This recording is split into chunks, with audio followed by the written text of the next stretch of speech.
নামের একটি গ্রামে এক শেঠ বাস করতেন, যার নাম ছিল জয়ন্তীলাল। জয়ন্তীলাল একজন খুবই সৎ ও দয়ালু মানুষ ছিলেন। একদিন জয়ন্তীলাল পথ হারিয়ে ফেলেন এবং হাঁটতে হাঁটতে এক নির্জন জায়গায় পৌঁছে যান। আরে, এটা আমি কোথায় এসে পড়লাম? এখানে তো দূর দূর পর্যন্ত কিছুই দেখা যাচ্ছে না। দূর ছাই, মনে হচ্ছে আমি পথ হারিয়ে ফেলেছি। বাপরে বাপ, এত গরম! আর তার উপর এখানে দূর দূর পর্যন্ত না আছে কোনো কুয়ো, না আছে কোনো কল। ওহ বাপরে বাপ, আমার তো তৃষ্ণায় প্রাণটা বেরিয়ে যাচ্ছে। জয়ন্তীলাল দূরে একটি গাছের নিচে বসে থাকা মহেশ নামের এক ব্যক্তিকে দেখতে পান। হ্যাঁ হ্যাঁ, ওখানে গাছের নিচে একজন লোককে দেখা যাচ্ছে। আমি বরং তার কাছে গিয়ে সাহায্য চাই। জয়ন্তীলাল সেই লোকটির কাছে পৌঁছানোর আগেই অজ্ঞান হয়ে পড়ে যান।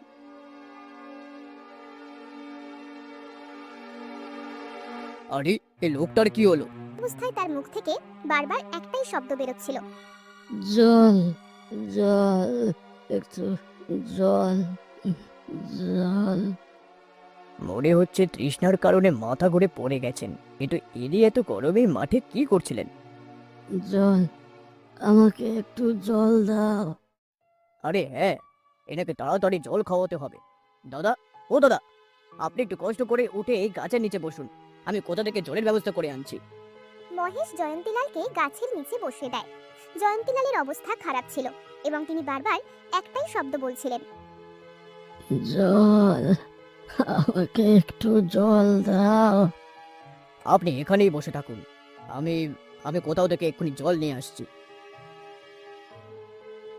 মহেশ অনেক দূর পর্যন্ত ঘুরে অবশেষে জল পায়। জল নিয়ে মহেশ জয়ন্তীলালের কাছে আসে। এই নিন দাদা, জল খেয়ে নিন। অনেক ধন্যবাদ ভাই, অনেক ধন্যবাদ। আজ তুমি যদি আমাকে জল না খাওয়াতে, তাহলে তাহলে আমার প্রাণটাই চলে যেত। ঠিক আছে, কিন্তু আপনি এত গরমে মাঠে ঘুরছেন কেন? আরে, আমি তো পথ হারিয়ে ফেলেছিলাম, আর হাঁটতে হাঁটতে এই মাঠে এসে পড়েছি। দাদা, এখানে দূর দূর পর্যন্ত শুধু অনুর্বর মাটি আছে। হ্যাঁ, একটু দূরে চন্দনপুর নামে একটা গ্রাম আছে। হ্যাঁ হ্যাঁ হ্যাঁ হ্যাঁ, ওখানেই, আমাকে ওখানেই যেতে হবে। কিন্তু কিন্তু আমি তো সেখানকার রাস্তা চিনি না। আচ্ছা চলুন আমার সাথে, চিন্তার কোনো কারণ নেই, আমি আপনাকে রাস্তা দেখিয়ে দিচ্ছি। জয়ন্তীলাল মহেশের সাথে চলতে শুরু করেন। হাঁটতে হাঁটতে দুজনের মধ্যে অনেক কথাবার্তা হয়। আচ্ছা ভাই, আমি তো পথ হারিয়ে এখানে এসে পড়েছি, কিন্তু তুমি এই কড়া রোদে এখানে বসে কি করছিলে? আসলে আমি খুব মানসিক চাপের মধ্যে থাকি, আজকাল সবার থেকে দূরে থাকতে চাই, তাই এখানে চলে আসি। কারণ এখানে দূর দূর পর্যন্ত আমার কাছে কেউ কোনো কিছু জবাব চাইতে আসে না। কিসের চাপ? আর তোমাকে কার কাছে কিসের জবাব দিতে হবে? আসলে আমি অনেক ঋণের মধ্যে আছি, আমার পরিবার খুব গরিব হয়ে গেছে, আর সবচেয়ে বড় কথা হলো আমার স্ত্রী গর্ভবতী। এখন এই সব কিছুর দায়িত্বের বোঝা আমাকে ভেতর থেকে খেয়ে ফেলছে। তাই আমি এখানে গাছের নিচে এসে একা বসে থাকি, এখানে আমি একটু শান্তি পাই। হুম, তোমার অবস্থা সত্যিই খুব খারাপ, কিন্তু কিন্তু তুমি চিন্তা করো না। তুমি আজ আমাকে সাহায্য করে আমার মন জয় করে নিয়েছো। এখন থেকে তোমার সমস্ত সমস্যা আমার। আমি তোমাকে এত ধন সম্পত্তি দেব যে তোমার সব দুশ্চিন্তা শেষ হয়ে যাবে। ঠিক আছে, চিন্তা করো না, একদম চিন্তা করো না। না না দাদা, আমি এভাবে কোনো উপকার নিতে পারবো না। যদি আপনি আমার জন্য কিছু করতেই চান তাহলে আমাকে কোনো কাজ দিন, আমি পরিশ্রম করে আমার সব সমস্যা নিজেই সমাধান করে নেব। বাহ বাহ বাহ বাহ, খুব ভালো খুব ভালো। তোমার মতো নীতিবান মানুষ আমি আজ পর্যন্ত দেখিনি। তুমি তুমি আজ থেকে আমার জন্য কাজ করবে, কেমন? তোমার সাথে দেখা করে আমি খুব খুশি হয়েছি। তুমি যেরকম মানুষ, তাতে আমার বিশ্বাস তুমি আমার প্রতি সব সময় বিশ্বস্ত থাকবে, কখনো নামক হারামি করবে না। মহেশ জয়ন্তীলালের জন্য কাজ করতে শুরু করে। জয়ন্তীলালের একজন পরিশ্রমী ও বিশ্বস্ত লোক দরকার ছিল, যা তিনি পেয়ে যান। মহেশও একটা আশা খুঁজে পেয়েছিল। এভাবেই প্রায় 1 মাস কেটে যায়। বাহ বাহ বাহ বাহ, খুব ভালো মহেশ, খুব ভালো। তুমি সব কাজ খুব তাড়াতাড়ি শিখে গেছো। যেমনটা আমি তোমার কাছে আশা করেছিলাম, তুমি ঠিক তেমনই কাজ করেছো। আজ আমি তোমার ওপর খুব প্রসন্ন। আজ তোমার 1 মাস পূর্ণ হলো। এই নাও, এই নাও তোমার প্রথম মাসের বেতন। কি খুশি তো? আপনাকে অনেক অনেক ধন্যবাদ সেটজি। একবার আমি এই ভালো মানুষটাকে জল খাইয়েছিলাম, আর উনি আমার সমস্ত দুঃখ নিজের করে নিলেন। হে ঈশ্বর, আমাকে এত শক্তি দিও যেন আমি আমার নীতির ওপর অটল থাকি এবং কখন এই ভালো মানুষটার সাথে বিশ্বাসঘাতকতা না করি। কি হলো মহেশ, কি ভাবছো তুমি? না না, সেরকম কিছু না। মহেশের পরিবার এখন খুব খুশি। আর কিছুদিন পর মহেশের স্ত্রী একটি পুত্র সন্তানের জন্ম দেয় এবং তার নাম রাখা হয় সঞ্জয়। একসময় আমাদের কাছে খাওয়ার মতো কিছু ছিল না, বলো? যদি জয়ন্তী লালজি আমাদের সাহায্য না করতেন তাহলে আমাদের পরিবারটা শেষ হয়ে যেত এবং আমাদের ছেলেও এই পৃথিবীতে দুঃখের সাথে জন্ম নিত। হ্যাঁ, তার কৃপায় এখন সব ঠিক আছে। ঈশ্বর করুন যেন আমার মনে কখনো নিয়মকানুন ভাবনা না আসে। আমি যেন সব সময় সততার সাথে তার জন্য কাজ করতে পারি। অনেক বছর কেটে যায়। মহেশের ছেলে সঞ্জয় 12 বছরের হয়ে গেছে। এই বছরগুলিতে মহেশ জয়ন্তীলালের ব্যবসা অনেক বাড়িয়ে দিয়েছিল। হুম, খুব ভালো, খুব ভালো। এই বছর ব্যবসা বেশ ভালো চলছে। আর মহেশ, তুমি বরাবরের মতোই খুব ভালো কাজ করছো। আর তোমার কাজ করার 12 বছর হয়ে গেল। তুমি তুমি হিসাবে একটা টাকাও কখনো গড়বড় করনি। সাবাস, সাবাস মহেশ, তোমার জন্য আমি গর্বিত। আমার সততাই তো আমার পরিচয়। একজন চাকর প্রবেশ করে। সেঠজি, ছোট ভাইয়ের চিঠি এসেছে, তিনি আজই বাড়ি ফিরছেন। কি? আরে আরে, 15 বছর পর আমার ভাই অবশেষে বাড়ি ফিরছে। আরে আরে, এ তো খুব খুশির খবর। শোনো শোনো, এই বাড়ি পুরো সাফ সাফাই করে দাও, সব ব্যবস্থা করো, সব ব্যবস্থা। অনেক রকম রান্না করো, আরে আরে পঞ্চব্যঞ্জন রান্না করো। আরে আরে, আমার ভাইয়ের স্বাগতমের জন্য যেন যেন কোনো কমতি না থাকে। হ্যাঁ, যাও যাও যাও, প্রস্তুতি নাও, যাও। ঠিক আছে সেঠজি, আপনি যেমনটা বলেন। চাকর চলে যায়। আমি এত বছর ধরে আপনার জন্য কাজ করছি, আর আজ জানতে পারলাম যে আপনার কোনো ভাইও আছে। আর তার থেকেও বড় যে কথাটা আমাকে অবাক করেছে সেটা হলো তিনি 15 বছর পর ফিরেছেন।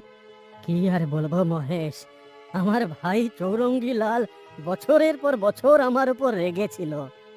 আসলে আসলে ঘটনাটা হলো যে আমার বাবা তার ব্যবসা আমাদের দুই ছেলের মধ্যেই সমানভাবে ভাগ করে দিতে চেয়েছিলেন। কিন্তু কিন্তু চৌরঙ্গী লালের নেশার অভ্যাসের কারণে বাবা শুধু আমাকেই তার ব্যবসা দেন। আর আর চৌরঙ্গী লালের মনে হলো যে বাবা তাকে ভালোবাসেন না, তাই তাকে ব্যবসা দেননি। ব্যাস, তখন থেকেই সে রেগে গিয়ে বাড়ি ছেড়ে চলে যায় এবং শহরে গিয়ে থাকতে শুরু করে। কিন্তু কিন্তু আজ অবশেষে সে ফিরছে।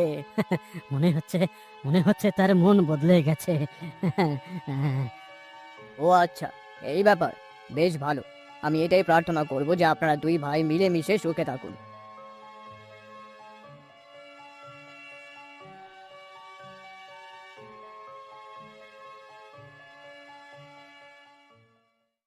আরে আয় ভাই, আয় চৌরঙ্গী, আমার ভাই, আয় আয় আয়। আরে আরে, তুই আমাকে ছেড়ে কোথায় চলে গিয়েছিলি? হ্যাঁ, আরে আয় আয় আয় আয়। হ্যাঁ দাদা, সবই সময়ের ফের। অবশেষে আমি বাড়ি ফিরেই এলাম। আহ, তোর নেশার অভ্যাস কি ছেড়েছে নাকি এখনো ছাড়েনি? হ্যাঁ দাদা, নেশা করা তো আমি অনেক বছর আগেই ছেড়ে দিয়েছি। বাহ বাহ বাহ, শুনে খুব ভালো লাগলো। চলো চলো, এখন সব পুরনো কথা ভুলে গিয়ে আমরা দুই ভাই একসাথে থাকবো। আমরা আমরা একটা নতুন কিছু শুরু করব। কিরে চৌরঙ্গী, ঠিক তো? হ্যাঁ। চৌরঙ্গীলালের মুখভঙ্গি কালো হয়ে যায় যখন সে মনে মনে ভাবে, হ্যাঁ, নতুন শুরু করি। কিভাবে ভুলবো পুরনো কথা আমি? জয়ন্তী, আমার আজও মনে আছে কিভাবে আমার বাবা আমার ভাগের সম্পত্তি তোকে দিয়ে দিয়েছিল, আর আজ আমি সেই সম্পত্তি তোর থেকে ফেরত নিতে এসেছি। আরে আরে, এত কোন গভীর চিন্তায় তুই ডুবে গেলি রে ভাই? কি রে, তুই কি ভাবছিস? বল বল আমায়। আরে, কোনো সমস্যা থাকলে সেটা বল আমায়। না না, কিছু না দাদা। ব্যাস, তোমাকে দেখে পুরনো দিনের কথা মনে পড়ে গেল। তুমি ঠিকই বলেছিলে, আমাদের সব কিছু ভুলে একসাথে নতুন করে শুরু করা উচিত। খুব ভালো বলেছো তুমি। বেশ কয়েকদিন কেটে যায়। চৌরঙ্গীলাল খুব মনোযোগ দিয়ে জয়ন্তীলালের ব্যবসা সংক্রান্ত সবকিছু দেখছিল। সে শুধু সঠিক সুযোগের অপেক্ষায় ছিল। একদিন জয়ন্তীলাল তার বাড়ির কাছের বাগানে দেখেন চৌরঙ্গীলাল কারোর সাথে কথা বলছে। সেই ব্যক্তি আর কেউ নয়, মহেশ ছিল।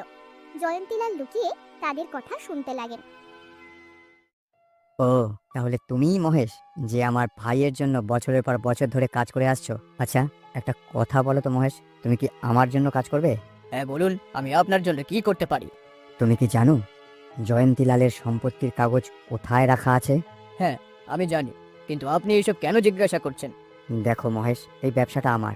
জয়ন্তীলাল তো এই ব্যবসাটা প্রতারণা করে পেয়েছে। যদি তুমি জয়ন্তীলালের সম্পত্তির কাগজ আমাকে এনে দাও, তাহলে আমি তোমাকে অনেক টাকা দেবো। আর যদি তুমি জয়ন্তীলালের ব্যবসা দখল করতে আমাকে সাহায্য করো, তাহলে আমি তোমাকে এই ব্যবসাতে অংশও দেব। কি বলো? আচ্ছা, তাহলে চৌরঙ্গী এখানে আমার ব্যবসা দখল করার জন্য এসেছে। বলো মহেশ, আমার জন্য কাজ করবে? আরে বলো বলো, অত ভেবো না। হ্যাঁ বলো। দেখুন, আমি জানি যে এই ব্যবসা উনি প্রতারণা করে পাননি, বরং আপনার বাবা ব্যবসাকে বাঁচানোর জন্য ওনাকে দিয়েছিলেন। আপনি এটা পাননি কারণ আপনি সেই সময় সব সময় নেশাগ্রস্ত থাকতেন। আপনি আমাকে যে কাজটা করতে বলেছেন সেটা নেমোখারামি, আর আমি এটা কখনোই করব না।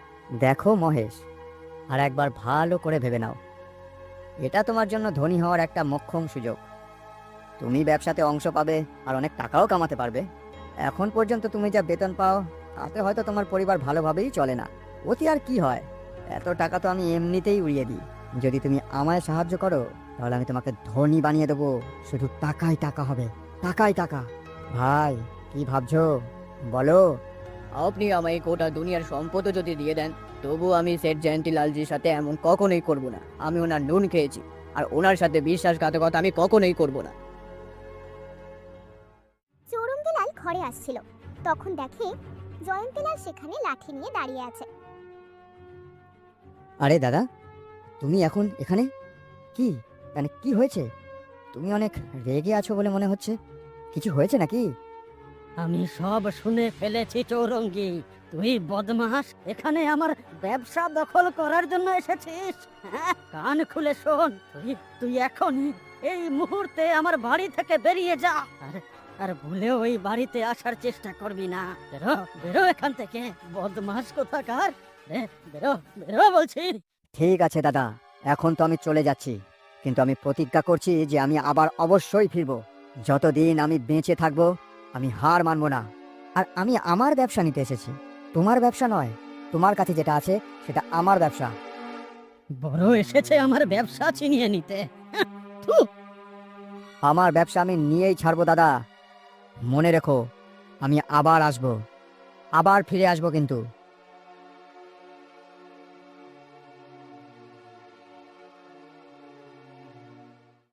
মহেশ, আমি সেদিন সব কিছুই শুনেছি।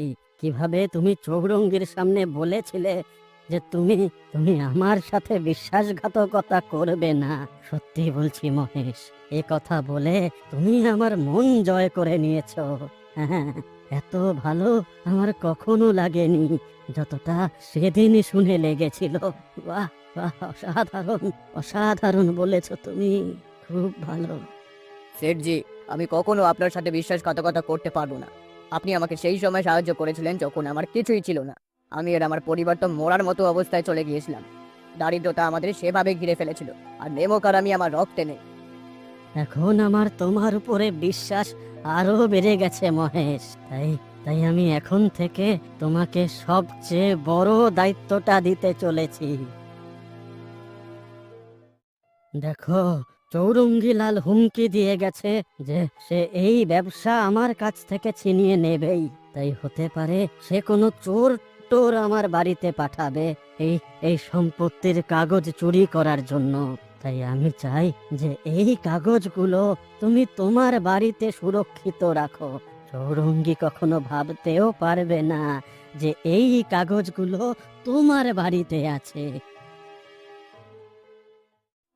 জয়ন্তীলাল তার সম্পত্তির কাগজ মহেশকে দিয়ে দেন, আর অনেক বছর ধরে সেই কাগজগুলো মহেশের বাড়িতে সুরক্ষিত থাকে। কিছু বছর কেটে যায়। মহেশের ছেলে সঞ্জয় এখন 18 বছরের। একদিন সে জয়ন্তীলালের ছেলে নীরজের সাথে ঘুরছিল। তখন নীরজ সঞ্জয়কে তার সোনার মালা দেখায়।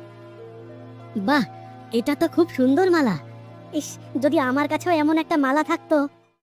আচ্ছা, তোর কি ক্ষমতা আছে এমন মালা পরার? এই, বদমাইশি করিস না। হ্যাঁ, সত্যি বলছি আমি, এমন মালা আমরা শেঠরাই পরি।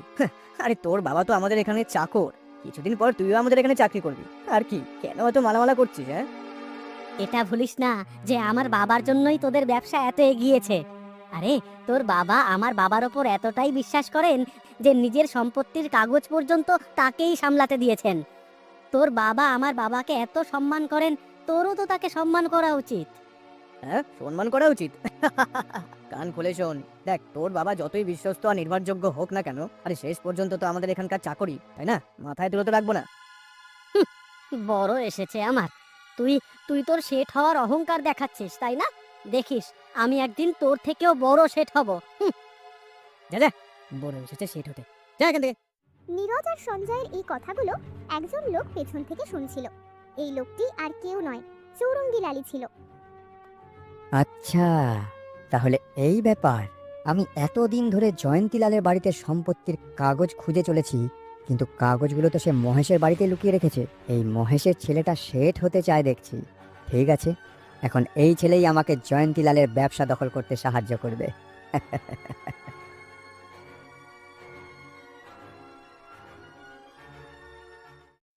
আরে মহেশ, হঠাৎ এখন এইখানে যে? শেঠজি, আমার ছেলে এখন বড় হয়ে গেছে, আর আমি চাই যে আপনি একেও কাজে রেখে দিন। আরে আরে অবশ্যই অবশ্যই। তোমার বাবা অনেক বছর ধরে আমার জন্য সততার সাথে কাজ করেছে। হ্যাঁ শেঠজি, আমিও বাবার মতো সততার সাথেই কাজ করব। মনে রাখবি, আমরা শেঠজি নুন খেয়েছি, কখনো শেঠজি নিন্দা করবি না, কারণ নেমো খারামির থেকে বড় কোনো পাপ নেই। নামাক হারামি তো আমি করব বাবা, কারণ আমাকে একদিন ওই নীরজকে শেঠ হয়ে দেখাতেই হবে।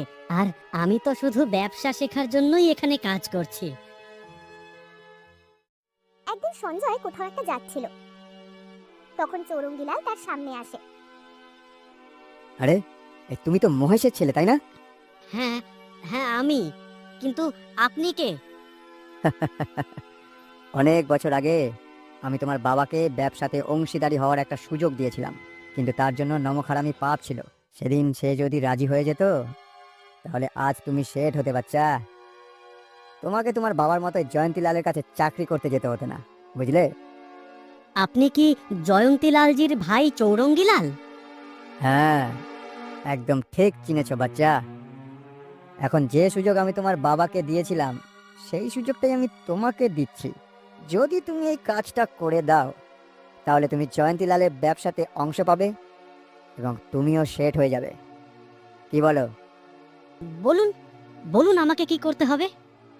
বেশি কিছু না, একটা ছোট্ট কাজ। দেখো, তোমার বাড়িতে জয়ন্তীলালের সম্পত্তির কাগজ রাখা আছে, তুমি সেখানে যাও আর সেগুলো নিয়ে এসো। ব্যাস, এইটুকুই কাজ। আচ্ছা, ঠিক আছে, আমি আমি এটা করতে রাজি আছি। সঞ্জয় তার বাড়ির আলমারি থেকে একটা বাক্স বের করে। তাতে সেই কাগজগুলোই রাখা ছিল, যার কথা চৌরঙ্গীলাল বলছিল। এখন আমি এই কাগজগুলো চৌরঙ্গীলালকে গিয়ে দেব। হ্যাঁ, এতে জয়ন্তীলালের ব্যবসা সে দখল করে নেবে, আর তারপর আমিও ব্যবসাতে অংশ পাবো। হ্যাঁ। সঞ্জয় কাগজগুলো চৌরঙ্গীলালের কাছে নিয়ে যায়। আরে দূর, এসব কি বাজে জিনিস নিয়ে এসেছো? এটা সেই কাগজই নয় যেটা আমার চাই। এটা তো পুরোটাই নকল কাগজ। কি? কিন্তু কিন্তু আমার বাড়ির বাক্স থেকে তো এই কাগজগুলোই বেরিয়েছে। আরে তুই তুই আমাকে বোকা বানাচ্ছিস। চৌরঙ্গীলাল রেগে গিয়ে সঞ্জয়কে মারতেই যাচ্ছিল। তখন পেছন থেকে মহেশ আসে। তুমি আবার এসেছো চৌরঙ্গীলাল, তোমার কি মনে হয়েছে অসৎ উপায়ে তুমি সম্পত্তির কাগজ ছিনিয়ে নেবে? আমি জানতাম যে তুমি কাগজ দখল করার চেষ্টা অবশ্যই করবে, তাই আমি আগেই আসল কাগজের জায়গায় নকল কাগজ রেখে দিয়েছিলাম। আসল কাগজ কোথায়? সেটা শুধু আমি আর জয়ন্তী লালজি জানি। শয়তান, তুই আমার সব খেলা নষ্ট করে দিলি। মহেশ, আমি তোকে দেখে নেবো একদিন। বড় এসেছে, আজ আমার ছেলের ওপর হাত তুলতে এসেছিলে? তুই ভালো করিসনি। এখনই এখান থেকে দূর হয়ে যা, নাহলে তোকে লাঠি দিয়ে পিটিয়ে পিটিয়ে জয়ন্তী লালজির কাছে নিয়ে যাব। চোরঙ্গিলাল রেগে চলে যায়। মহেশ অনুতপ্ত সঞ্জয়ের দিকে ফিরে। বাবা, আজ যদি আপনি সঠিক সময় না আসতেন তাহলে তাহলে ও আমার সাথে কি করতো কে জানে। আমি সব দেখেছি, আজ তোর জন্য আমার মাথা নিচু হয়ে গেছে। পুরো গ্রাম যার বিশ্বস্ততা উদাহরণ দিত, তারই ছেলে কিনা নেমোকারামি করেছে। এটা কত লজ্জার কথা। আমাকে মাফ করে দিন বাবা, আমার মনে লোভ এসে গিয়েছিল। আমি শেঠ হতে চেয়েছিলাম, কারণ কারণ নীরজের সাথে আমার ঝগড়া হয়েছিল। তাই তার সামনে নিজেকে প্রমাণ করতে চেয়েছিলাম যে আমি কারো থেকে কম নই। সেই জন্যই আমাকে মাফ করে দিন বাবা, আমাকে মাফ করে দিন। দেখ, এই লোভী মানুষকে দিয়ে অসৎ কাজ করায়। যখন আমরা লোভের পেছনে ছুটি, তখন আমরা নিজেদের আদর্শ আর নৈতিকতা ভুলে যাই। আমরা সততার সাথে যা আয় করি তাতেই খুশি থাকা উচিত। আসল সুখ পরিশ্রমে পাওয়া যায়।